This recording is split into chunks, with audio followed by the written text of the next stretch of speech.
বেইজিংয়ের প্রাণকেন্দ্র Tiananmen square. পর্যটকদের ভিড়, জাতীয় পতাকার আনুষ্ঠানিকতা, রাষ্ট্রীয় আয়োজন চলছে সেখানে। কিন্তু ১৯৮৯ সালের এই দিনে একই জায়গা রূপ নিয়েছিল রক্তাক্ত যুদ্ধক্ষেত্রে। অর্থনৈতিক সংস্কারের পাশাপাশি রাজনৈতিক স্বাধীনতা, দুর্নীতির অবসান ও গণতান্ত্রিক অধিকারের দাবিতে কয়েক সপ্তাহ ধরে চলছিল শিক্ষার্থীদের আন্দোলন। ধীরে ধীরে সেই আন্দোলন পরিণত হয় গণ আন্দোলনে। দেশের নানা প্রান্ত থেকে লাখো মানুষ এসে জড়ো হন তিয়েনআনমেন স্কয়ারে। ৩ জুন রাত সেনাবাহিনীকে নির্দেশ দেওয়া হয় যে কোনো মূল্যে স্কয়ার খালি করার। ট্যাঙ্ক, সাঁজোয়া যান আর স্বয়ংক্রিয় অস্ত্র নিয়ে নিরস্ত্র মানুষের উপর ঝাঁপিয়ে পড়ে সেনারা। চলে নির্বিচারে গুলিবর্ষণ। সরকারি হিসেবে নিহতের সংখ্যা কয়েকশো, কিন্তু বিভিন্ন আন্তর্জাতিক সূত্রের দাবি নিহতের সংখ্যা কয়েক হাজার ছাড়িয়েছিল। তবে আজও প্রকৃত সংখ্যা অজানা।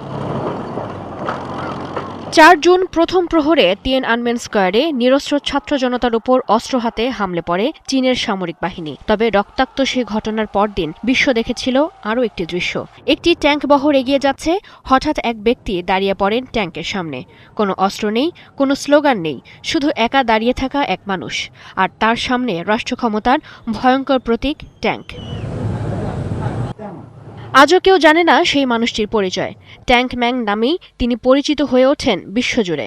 স্বৈরশাসনের বিরুদ্ধে ব্যক্তির সাহস, শান্তিপূর্ণ প্রতিরোধ এবং মানব মর্যাদার প্রতীক হয়ে ওঠে সেই ছবি।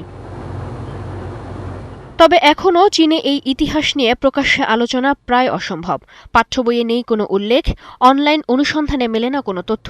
সামাজিক যোগাযোগ মাধ্যমে সেন্সর করা হয় সংশ্লিষ্ট শব্দ, ছবি ও আলোচনা।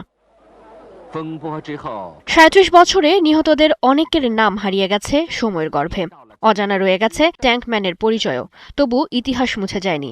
তিয়েনআনমেন স্কয়ার আজও স্মরণ করিয়ে দেয়, কখনো কখনো একা দাঁড়িয়ে থাকা একজন মানুষও হয়ে উঠতে পারেন অন্যায়ের বিরুদ্ধে প্রতিরোধের সবচেয়ে শক্তিশালী প্রতীক। জ্যোতি সরওয়ার, ৭১।